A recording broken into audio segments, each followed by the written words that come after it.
नमस्कार। खास खबर में आप सभी का स्वागत है। मैं हूं डॉक्टर प्रभात। खास खबर में आज हम बात कर रहे हैं सियासी दौड़ की, जिसका पिच बहुत छोटा बचा है क्योंकि 2023 के अंत में विधानसभा चुनाव आने हैं 9 राज्यों में, और 2024 की बात करें तो लोकसभा के चुनाव पूरे देश का भविष्य तय करेंगे।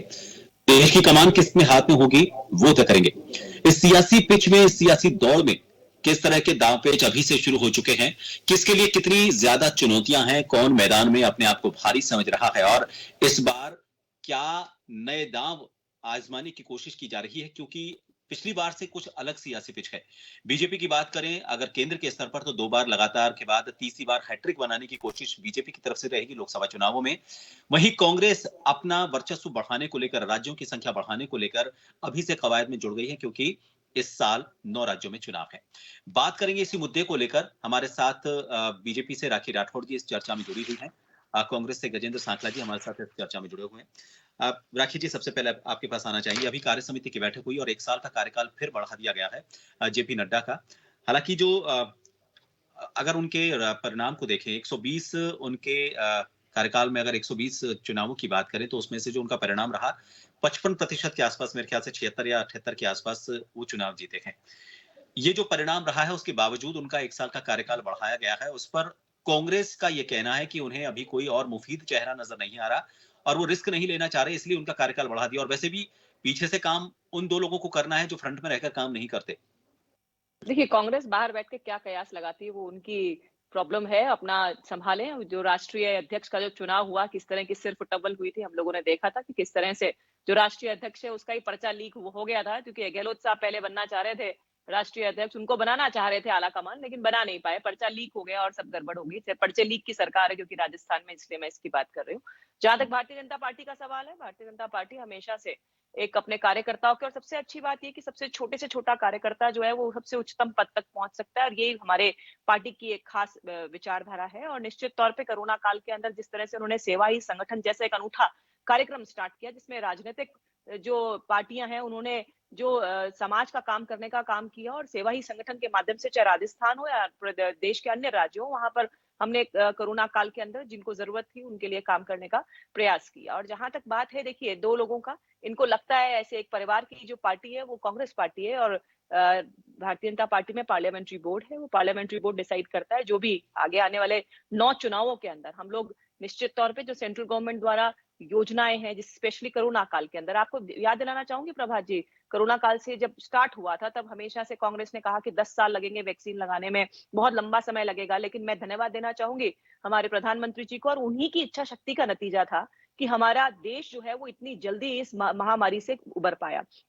तो देश की हर एक जनता के बीच में, हर एक जन-जन के बीच में ये बात है कि अगर प्रधानमंत्री जी मोदी जी के अलावा कोई और होता, तो मुझे लगता है कि बाकी बीमारियों की तरह जितने इतने साल हमें उनकी दवाइयों मिलने में लग गए, उनके वैक्सीन उपलब्ध होने में लग गए, उतना समय लगता। लेकिन इस कोरोना पीरियड के अंदर गरीब जन कल्याण की जो योजनाएं चल पहुंची, कोई भूखा ना सोए, इस बात का ध्यान रखते हुए जिस तरह से फ्री अनाज दिया गया और जिस तरह से वैक्सीन की अवेलेबिलिटी कराई गई, और ये स्थिति ये रही कि हम लोग आज टॉप 5 अर्थव्यवस्था विश्व के अंदर आगे स्टैंड कर गए हैं। आप देख रहे हैं कि आसपास के देशों के अंदर और यूरोपियन देशों के अंदर किस तरह से इन्फ्लेशन बहुत हाई लेवल पे पहुंच चुका है, लेकिन हमारे देश में बहुत सारी स्थितियां कंट्रोल में है, क्योंकि हम लोगों ने इस बीमारी से जल्द ही उबर पाए। और निश्चित तौर पे 2024 में भी जनता के सामने कोई विकल्प है ही नहीं। उनको मालूम है कि अगर इस देश के अंदर सच्चे भाव से और बिना किसी भ्रष्टाचार के और बिना किसी खुद के स्वार्थ के कोई काम कर सकता है, तो आदरणीय नरेंद्र मोदी जी। और 8 सालों के अंदर किसी एक मंत्री के ऊपर भ्रष्टाचार का आरोप नहीं लगा पाई कांग्रेस, जबकि लगातार इस उसमें थी। और हम देखते थे यूपीए गवर्नमेंट में, अगर जो सेकंड टेन्योर था उसमें हर रोज नए खुलासे होते थे, नए हर रोज नए आरोप लगते थे, और जनता यूं समझती थी कि हमारा पैसा जो है वो लगातार भ्रष्टाचारियों के भेंट चढ़ता जा रहा है। लेकिन 2014 के बाद परिपाटी निकली हटी, लगातार मंत्रियों को काम कराते रहना, खुद लगातार काम करना। और मैं कहना चाहूंगी, आदरणीय मोदी जी को आपने इतने सालों से देखा, कभी कोई प्रॉब्लम, कहीं कोई खांसी भी नहीं, और मुझे लगता है कि ये कहीं ना कहीं भगवान की बहुत बड़ी उनके ऊपर कृपा है। जिस तरह का अनुशासित जीवन वो जीते हैं, जिस तरह से खान पान, जिस तरह जी। से अपनी सेहत का, वैसा ही हमारे हम्म। देश का भी ध्यान रखे जा रहे हैं। तो जनता जी। निश्चित तौर पे विश्वास भारतीय जनता पार्टी पे ही रखेगी। गजेंद्र जी, आपने सुना अभी बीजेपी का कहना है कि भ्रष्टाचार के कोई आरोप नहीं लगे। कांग्रेस अब भारत जोड़ो अभियान उनका चला, राजस्थान से होकर गुजरा, उसके बाद हाथ से हाथ जोड़ो अभियान को लेकर वो आगे बढ़ रही है। लेकिन इस बीच अगर हम सियासी मंच जो भी अभी चल रहे हैं, राजनीतिक रैलियां जो हो रही हैं, उनमें एक बार फिर से 2 ध्रुव हो गए हैं।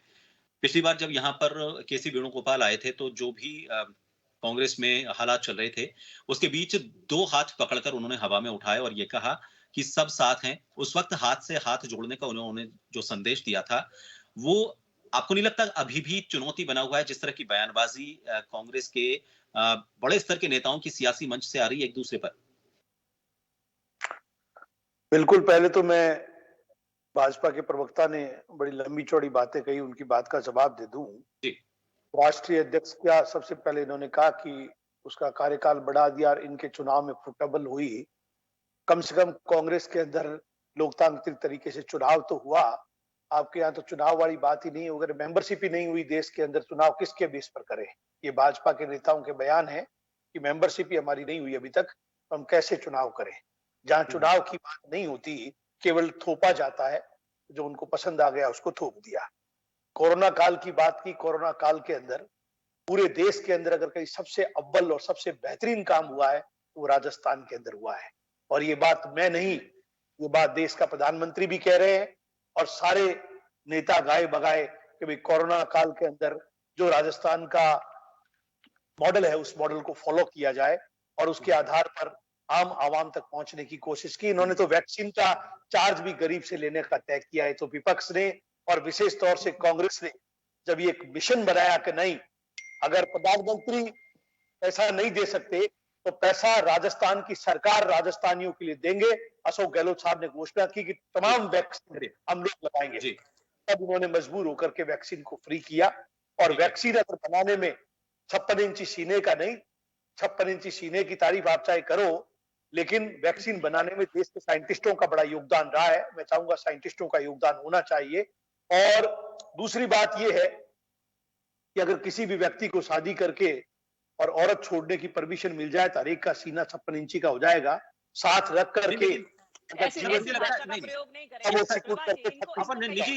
निजी टिप्पणी पर जाने के बजाय मैं बोलता हूँ मुझे लगता है हम सियासी उस पर आते हैं, सियासी आम आदमी के लिए बात कही, आम आदमी आम आदमी के लिए बात मैं बोल रहा हूँ सियासी मुद्दे पर आते हैं, सियासी मुद्दे पर सियासी चर्चा पर आते हैं, सियासी चर्चा पर आते हैं कि देश की अर्थव्यवस्था 5वें स्तर पर है।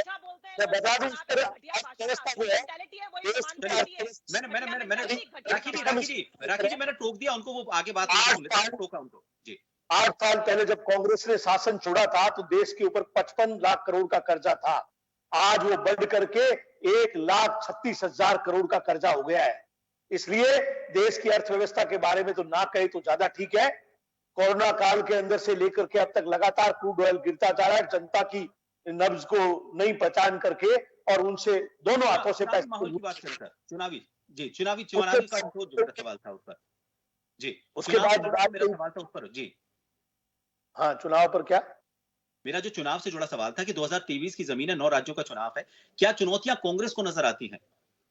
बिल्कुल कांग्रेस के सामने चुनौतियां हैं, हम उस चुनौतियों को स्वीकार करते हैं। जनता का समर्थन और जनता का सहयोग लेने के लिए कांग्रेस ने लगातार कार्यक्रम दिए। राहुल गांधी जी 3800 किलोमीटर की यात्रा लगातार पूरे देश के अंदर घूम करके कर रहे हैं। जनता का बहुत अच्छा समर्थन है।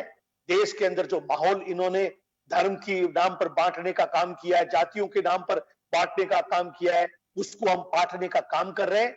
उसको हम लोगों की समस्याओं और बेरोजगारी के अंदर देश जो है वह चरम सीमा पर नौजवान खड़ा है 2 करोड़ के वायदे करके, और ये मुकर गए कि वो तो चुनावी जुमले थे। 2 करोड़ रोजगार अब देंगे, वो कोई जनता के सामने नहीं दिए गए। हम किसानों की आय को दुगना करेंगे, किसानों पर तो 3 काले कानून ला करके उन्होंने थोपे। वो तो मजबूत विपक्ष था इस देश के अंदर जिसने उस काले कानून के लिए घुटने टिकाए सरकार के। और वापस आज किसान की क्या स्थिति है, आज मजदूर की क्या स्थिति है, नौजवान की क्या स्थिति है, जनता के बीच में कांग्रेस जा रही है। 26 जनवरी से जी मेरा ये सवाल था कि जो हाथ से हाथ जोड़ो अभियान, मेरा ये उसी पर आ रहा हूं। 26 जनवरी से कांग्रेस हाथ से हाथ जोड़ो अभियान चालू कर रही है। इस अभियान का मुख्य उद्देश्य यह है कि राहुल गांधी जी जो 3800 किलोमीटर की यात्रा कर रहे हैं वो एक निश्चित लैंडमार्क से गुजर सकते हैं, सब जगह जाना संभव नहीं है। उनके इस संदेश को लेकर कांग्रेस का एक एक कार्यकर्ता पूरे बूथों के अंदर जहां पर भी विधानसभाओं के, जैसे राजस्थान के अंदर लगभग 52,000 से ऊपर बूथ है, आम बूथ के ऊपर कार्यकर्ता जाएगा, एक एक घर जाकर के देश की सच्चाई सामने रखेगा और जिस तरह से देश को केंद्र की सरकार ने ठगा है उसको बताया जाएगा। राजस्थान सरकार की जो फ्लैगशिप योजनाएं हैं, जिसके माध्यम से आम आवाम आज मजबूती के साथ अपने आप को गौरवान्वित महसूस करता है और पहली बार राजस्थान के अंदर एंटी इनकमेंसी नहीं है, ओपीएस स्कीम। आज स्थिति यह है कि सरकारी कर्मचारियों के अंदर जीवनदान का काम कर रही है ओपीएस स्कीम और हमारे मुख्यमंत्री जी तो कहा है पूरे देश के अंदर ओपीएस स्कीम के लिए चर्चा होनी चाहिए और हमारे तमाम सरकारी कर्मचारियों को ये ताकत दी जानी चाहिए जो उनकी सामाजिक सुरक्षा का दायित्व है उनको मिलना चाहिए। चिरंजीवी स्वास्थ्य बीमा योजना के माध्यम से आम आवाम को स्वास्थ्य के अंदर शानदार व्यवस्था सरकार देती है। उन तमाम बातों को चर्चा के बीच में जा रहे हैं। जी राखी जी, फिलहाल देखिए, जो कांग्रेस पर बीजेपी आरोप लगाती है कि वहां दो फाड़ है, बीजेपी को भी इस तरह के आरोपों का सामना करना पड़ता है। कांग्रेस लगातार उन आरोपों से ये घेरने की कोशिश करती है कि बड़े-बड़े पोस्टर लगा दिए जाते हैं दोनों नेताओं के, लेकिन एक नेता से पोस्टरों में नजर आता है, मंच से वो नदारद रहता है। ऐसा ही दूसरे के कार्यक्रम होता है। दोनों जो नेता हैं जिनको लेकर अलग-अलग धुरी पर जाने के उनके सवाल उठते हैं, वो कभी एक मंच पर साझा नहीं हो रहे और दिल्ली की दौड़ चाहे लगाएं तो दिल्ली में कभी बड़े नेता उनसे मिलने से इनकार कर देते हैं, एक से मिल लेते हैं, दूसरे को काफी घंटों तक बिठाए रखना पड़ता है। करीब 1.5-2 साल पहले ये सिलसिला शुरू हुआ। देखिए प्रभा जी, मुझे लगता है कि कांग्रेस की जो सिर्फ टव्वल है और बीजेपी में जो बातचीत है उसको अगर कंपेयर करें तो मैं सिर्फ यही कहूंगी कि मीडिया में भी सिर्फ एक बोलने के लिए, कंपैरिजन करने के लिए बात की जाती है, लेकिन दोनों की दोनों जो चीजें हैं वो कंपैरेबल नहीं है। अभी फ्लैगशिप योजनाओं की बात गजेंद्र सिंह जी कह रहे थे और मैं बताना चाहूंगी कि पिछले कई दिनों से सचिन पायलट जी, इनके विधायक, पूर्व प्रदेशाध्यक्ष, बहुत सारी सभाएं कर रही हैं। उन सभाओं में वो किस तरह से फ्लैगशिप योजनाओं की धज्जियां उड़ा रहे हैं, वो एक्चुअल बातें जनता तक पहुंचा रहे हैं। वो बता रहे हैं कि किसानों को किस तरह से इन्होंने धोखा दिया, रात में ठंड में बिजली, वो भी कम समय की और ट्रिप होती हुई बिजली प्रोवाइड करी। पेपर लीक के लिए जादूगरी का स्टेटमेंट कल आपने भी सुना कि उन्होंने कहा कि अधिकारी, कर्मचारी और मंत्री इन्वॉल्व नहीं है, लेकिन अचानक जादू से, सेफ गार्ड से जो है वो जो जहां पर रखा गया था जो पेपर है वो बाहर निकल गया। तो देखिए, जिस तरह की योजनाएं इन्होंने, सरकार ने जनता के बीच में डाली, वो सब फेल हुई। ये सब खुद इन्हीं के स्टेटमेंट्स हैं। और वैसे भी मुख्यमंत्री जी के कार्यकाल के बाद में एक बार 56 पे, एक बार 21 पे और इस बार फॉर्च्यूनर पे बैठ करके विधायक जाएंगे, क्योंकि ये भविष्यवाणी भी इन्हीं के मिनिस्टर की मैं बता रही हूँ आपको, क्योंकि जिस तरह की इन्होंने योजनाएं लाई लेकिन धरातल पे वो योजनाएं क्रियान्वयन नहीं ले पाई।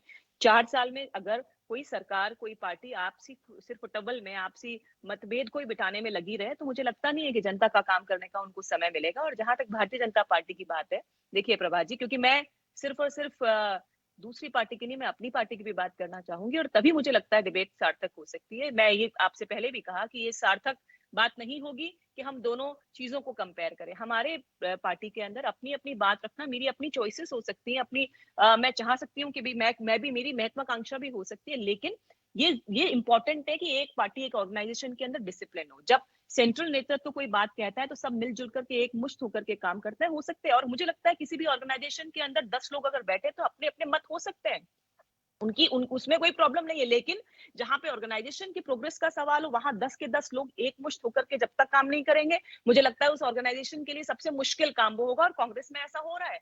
आप देखिए, हाथ से हाथ क्या मिला है, यहाँ तो सिर से सिर फोड़ो वाला काम चल रहा है। रोज जिस तरह की मीटिंग्स के अंदर स्टेटमेंट्स आते हैं, वो स्टेटमेंट्स देखने के बाद कौन कह सकता है कि इनके हाथ से हाथ या दिल से दिल या इनकी मोहब्बत की दुकान चल पड़ी। जिस तरह की कटुता यहाँ पे कांग्रेस के अंदर है, वो कटुता इतनी जड़ों तक जा चुकी है कि आपसी जो खींचतान है वो बिल्कुल चरम पे पहुंच गई है। भारतीय जनता पार्टी अभी भी शीर्ष नेतृत्व हो, चाहे ऑर्गेनाइजेशन हमारा सेंट्रल लेवल पर हो, उन्होंने जब भी कभी कोई आदेश दिया, आप मुझे एक सिंगल स्टेटमेंट बता दीजिए कि इन्होंने ऐसा स्टेटमेंट इनके लिए कहा, हमारे पार्टी के मेंबर्स के या आपस में किसी की कोई भी बातचीत हुई। और मैं आपको बताऊं, रोज के ऐसे स्टेटमेंट है जहां पर इनके नेता आपस में नकारा, निकम्मा, इनका तो अलाइनमेंट खराब है, कई तरह की बातचीत आपस में करते हैं। और ये साफ साफ सड़क पर आते हुए लड़ती हुई पार्टी है, जिसका भारतीय जनता पार्टी से कंपैरिजन मुझे लगता है ठीक नहीं है। चलिए, अब सकला साहब, अभी पंजाब में होकर ये भारत जोड़ो यात्रा गुजर रही है, वहां तो यात्रा गुजर रही है और उधर कांग्रेस सरकार में वित्त मंत्री रहे एक जो नेता हैं वो बादल, वो बीजेपी ज्वाइन कर लेते हैं।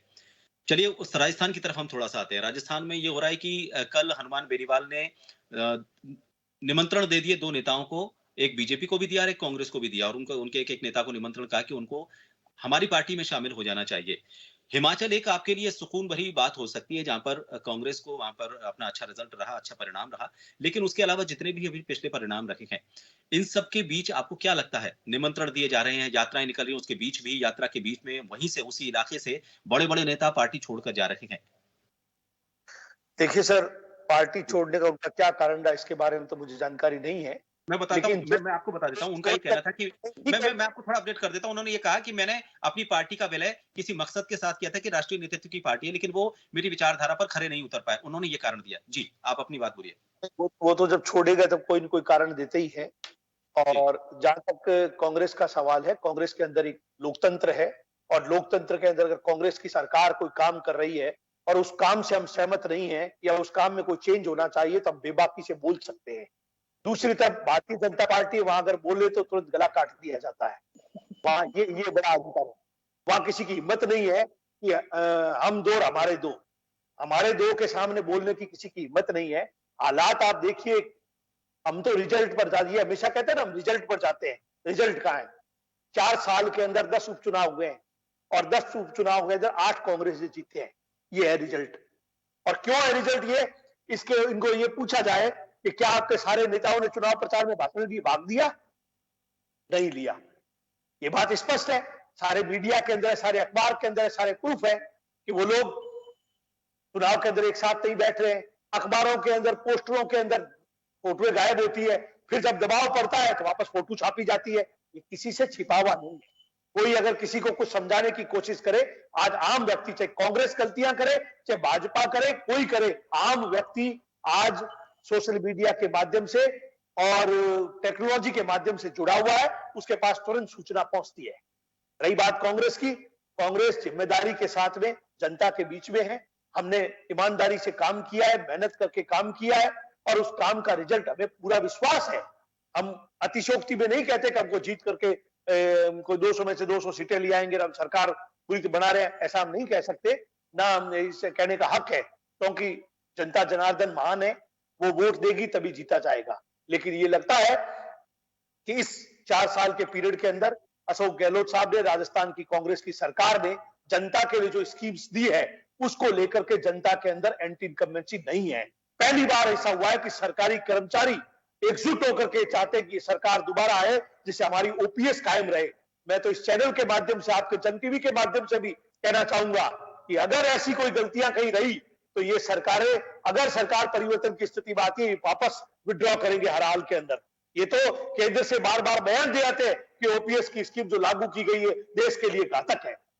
इस तरह के बयानबाजी आम आदमी इस बात को समझ रहा है और मैं समझता हूं हिमाचल के अंदर सरकार आने में भी इसका बहुत बड़ा योगदान है और आते ही हमने ओपीएस लागू की है। और भी जहां भी स्टेटों के अंदर चुनाव हो रहे हैं, हम ओपीएस को लागू करेंगे, जिम्मेदारी के साथ जनहित के कामों को इंप्लीमेंट करेंगे और जनता से हाथ जोड़ करके उनसे अपील करेंगे कि हमें समर्थन दे। और जिस तरह का माहौल, मैं अभी पूरी राजस्थान की 21 दिन की यात्रा के अंदर राहुल गांधी जी के साथ उस भारत जोड़ो यात्रा में शामिल था, मैंने जनता की भावनाओं को देखा है। जनता ने जिस तरह से आपके सवाई माधोपुर के आसपास अमरूदों के बहुत बड़े बागान थे, लोगों ने बाहर आकर के अपने बागानों के गेट खोल दिए कि आप आओ और हमारे बागान में अमरूद लगे हुए, ले तोड़ो और खाओ। अगर आप जनता के लिए, समाज के लिए इतना कर रहे हैं, हम आपके लिए ये सहयोग करने के लिए तैयार है। इसलिए लोग बढ़ करके आगे आकर के बाकी कोई जल पिला रहा है, कोई नाश्ता करवा रहा है, कोई आकर के यात्रा को मजबूती दे रहा है। जिस तरह से महिलाओं ने, बच्चों ने, नौजवानों ने जिस तरह से समर्थन दिया है, निश्चित रूप से मैं उससे अभिभूत हूं और मैं इसको अहंकार के रूप में नहीं, एक निवेश के रूप में जनता से अपील करता हूं। फायदे की बात कह रहे हैं कि इससे फायदा होगा।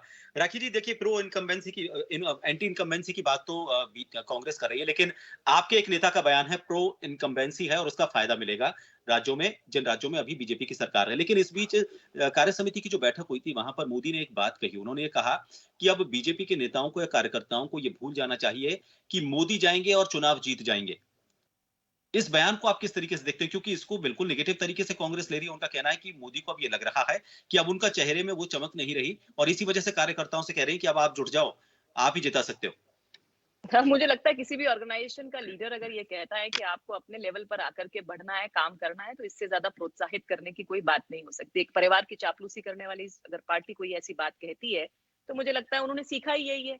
जब मोदी जी ये कह रहे हैं, अपना लीडर, हमारा लीडर ये कह रहा है कि हर एक इंडिविजुअल में वो कैपेबिलिटी है जो मोदी जी में है, वो जाएगा और जाकर के जब क्षेत्र में काम करेगा तो निश्चित तौर पे भारतीय जनता पार्टी को सक्सेस दिलाएगा। और हर जगह, जी हर पार्टी के अंदर ऐसा होना चाहिए कि वहां पर लीडर जो होना चाहिए, वहां का कार्यकर्ता, और वो जो अपने अच्छे हम्म, लीडर्स हैं जिन्होंने जी सक्सेस दिलाई है पार्टी को, उनके साथ उनको काम करने का एक तरीका होना चाहिए। दूसरा, लोकतंत्र की बात करते हैं, जिस तरह की भाषा का प्रयोग कांग्रेस में किया जाता है राजस्थान में, उसका जस्टिफिकेशन इन्होंने कहा कि हमारे यहाँ पे आंतरिक लोकतंत्र है, तो ये लोकतंत्र मुबारक हो। और मैं तो आपको बधाई दूंगी और शुभकामनाएं दूंगी कि आप ऐसी बातचीत अपनी जारी रखें, जिस तरह के शब्दों का इस्तेमाल रखते हैं इससे भी अच्छे शब्दों का इस्तेमाल करें। और अगर ये चलिए रखेंगे तो निश्चित तौर पर हम्म, जनता को प्रॉब्लम आएगी। रिजल्ट की ठीक एक बात की थी प्रभा जी, एक जी एक जी लाइन प्लीज प्लीज प्लीज हाँ बोलिए। जिला प्रमुख का, जब 33 जिला प्रमुखों का चुनाव होता है तो ऐसा पहली हम्म, बार हुआ राजस्थान में जिसमें कांग्रेस पार्टी की सरकार है, उन्होंने अपने 12 जिला प्रमुख उनके पास में है। आउट ऑफ 33 सिर्फ 12 को रिटेन कर पाए। आप पुराना इतिहास देख लें, अब तक का इतिहास ये कहता है